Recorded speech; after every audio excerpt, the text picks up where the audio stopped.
He's cute. Does he like you as much as you like him? Grandma, would you please just drop it? Hey, Mom! Look at me! Smile! My name is Salmon, like the fish. Okay, shipmate, take it away. First name, Susie. Bye, Dad. Bye, Susie. You are beautiful, Susie Salmon. I was 14 years old when I was murdered You're the salmon girl, right? on December 6th, 1973. Why The Lovely Bones? What made you decide this movie? Well, it was responding to the novel. We read the novel. When I say we, Philippa Boyens and Fran Walsh and myself, who we are a script writing team. We write our scripts together. Have done Lord of the Rings and King Kong, amongst other scripts.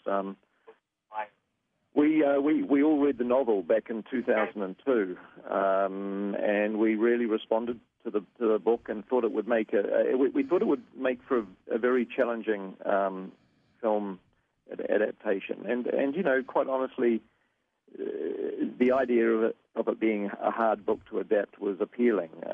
You know, there's not a lot of satisfaction that comes out of when something's easy. You get much more satisfaction out of attempting to do something difficult. It's more of a challenge, more of a puzzle to solve. And so we really responded to the book and thought it could make an original film that didn't remind us of anything we'd seen before.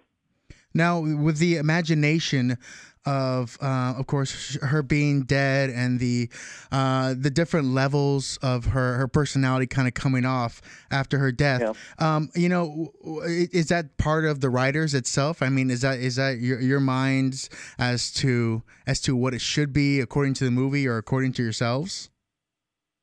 Yeah, I mean, it's not necessarily us putting our own belief of what happens after you die on screen. It was more to do with serving the story and to doing what the book had done, but then obviously adapting it for a more cinematic, more visual kind of presentation. Obviously, in the film, we used a lot of metaphors. We wanted the in-between world to really represent Susie's subconscious, like a dreamlike state. So, you know, we used the metaphor of dream, where people say if you dream about a house, you're really dreaming about a person. And so, you know, we had the house represent Mr. Harvey, and she sees this sort of creepy house in the field, and it's supposed to represent Mr. Harvey. And like the flower that her father holds, the withered flower is supposed to represent Susie, and then that blooms in his hand, which is communicating to him that she's alive. So we use sort of a lot of metaphor that is more associated with a dreamlike sort of state, and we did things like that. So we tried to have it all make sense on a subconscious level, not necessarily being too obvious about it. Now, when it comes to Blu-ray especially and DVD, how important is it to you when it comes to the special features? Because nowadays, people actually, you know, we really look for those things that make us part of the experience in the movie.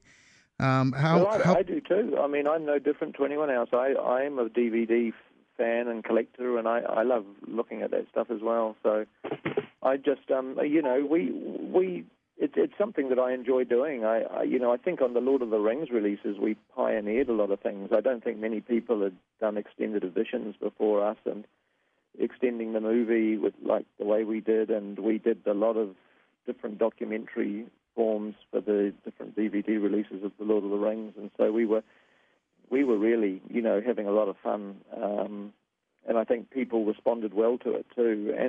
And with the Lovely Bones, it was interesting because the movie didn't lend itself to an obvious documentary. I mean, it didn't really have the blockbuster kind of, you know, potential that the other movies did. And I thought, well, what could we do in terms of a documentary that people would be interested in? And I always, the documentaries that I enjoy seeing the most are not the ones that the publicity department put together to sell the movie. They're ones where it's simply just a look at the raw material of what happens on set. I like looking at those sorts of documentaries, and I thought that I'd never seen a documentary that presented the filming of the movie in chronological order, because we all know that films get shot out of sequence, but I'd never seen a documentary that said, well, you've just seen the movie, now let's go day by day through the shooting of it, and you can see how how much out of order we actually shot the film in, and we shot it in 2 different countries.